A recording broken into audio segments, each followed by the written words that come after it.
Donc pour le joint supérieur au niveau du toit, j'utilise ce genre de pinceau.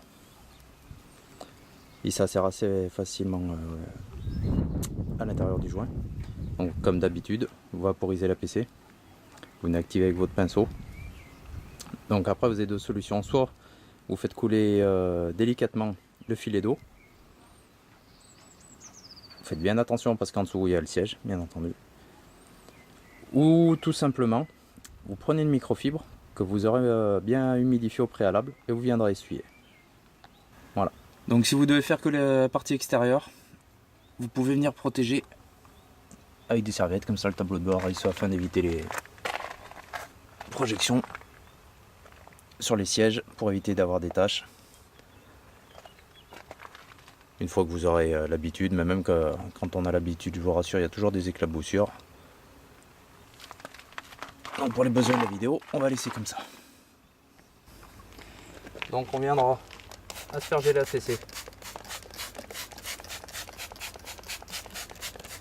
Moi c'est du Surfex HD en 1/10. Le pinceau sans bague. Si vous avez une bague métallique, vous pensez bien la protéger. Vous laissez agir un petit peu, vous viendrez activer ensuite avec le pinceau.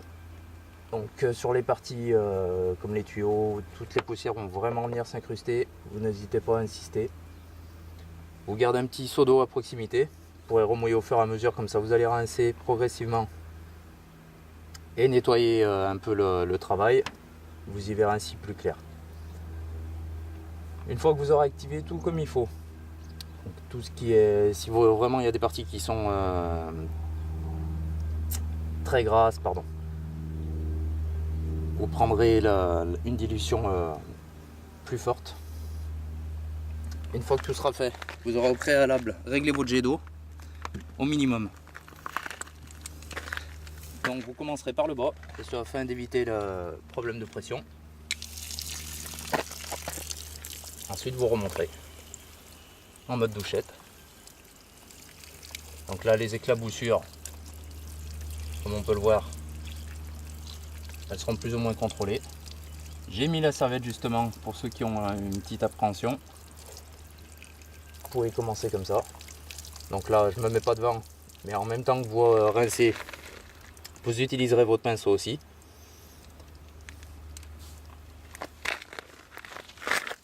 Sur les montants,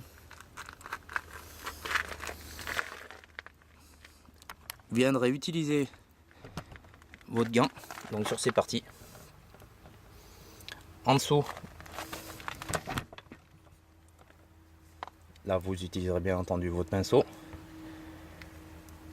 On fera pareil pour la partie arrière. Donc là on asperge.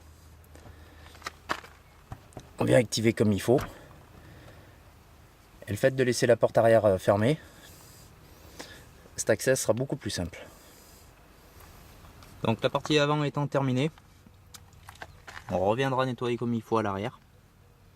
Vous aurez déjà commencé le travail dans un premier temps. Cette partie, vous pourrez la faire au gant. Les joints comme d'habitude au pinceau. Comme sur la partie avant, pinceau au gant. Le pinceau. Le pinceau c'est plus simple, toujours pareil. Suivant les modèles de voitures, les méthodes changeront. Donc au niveau du toit, le coffre ouvert. Si vous avez l'accès, pour beaucoup plus de simplicité, avec votre gant, vous viendrez longer. Si vous avez possibilité de le faire à l'intérieur avec le pinceau, tant mieux. C'est pas toujours le cas. Donc là, vous utiliserez le gant. Donc pour le coffre, le pinceau uniquement, beaucoup plus simple. Donc vous pensez bien à jouer avec le coffre, en baissant plus ou moins selon les modèles, toujours pareil. Donc après il n'y a pas de secret. Là, vous passez bien derrière. Hop, vous suivez le long. Vous activez bien avec la PC. Après, quand vous viendrez mouiller, vous partirez de l'extérieur du véhicule En commençant par le bas de préférence, vous viendrez remonter. Vous ferez attention avec ces parties-là pour les projections à l'intérieur. En filet d'eau. Une fois que tout le travail sera terminé, ainsi que sur les parties avant et arrière, tout le véhicule au complet, vous viendrez sécher à l'aide d'une microfibre.